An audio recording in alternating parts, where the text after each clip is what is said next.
Hi, Susan Daniels. Can you just tell us how you thought it went today? I thought it went very well. Obviously, each of us brings something different to this hearing, and when you put it all together, it becomes very compelling. Well, good to meet you. We don't agree,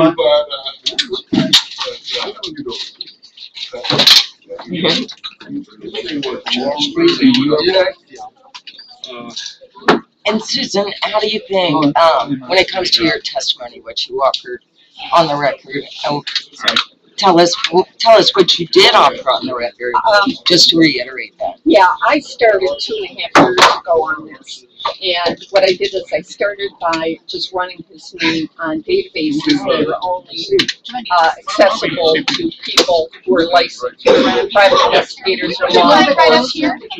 I discovered immediately the Connecticut Social Security number and knew immediately that it was fraudulent. Just based on all the years I've worked as an investigator, I knew it was not. There's no way that it was accurate.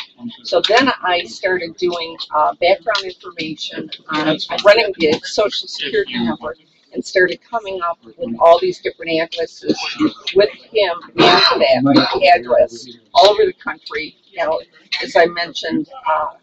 In Illinois, his home, in Massachusetts when he was a student there, in Washington when he was a senator.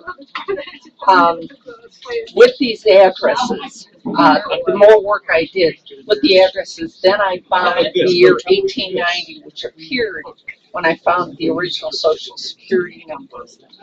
I then ran the phone numbers. It was the same phone number with every address. Obviously, it must have been self-reviewed because it traveled with every single address.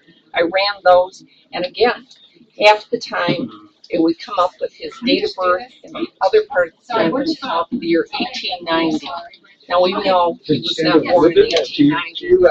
The number was issued in March of '77. I was able to prove that through documents through Social Security based on other numbers around his, and found that it was issued in March 1977 without equivocation. It had to have been, and he was 15 years old at the time.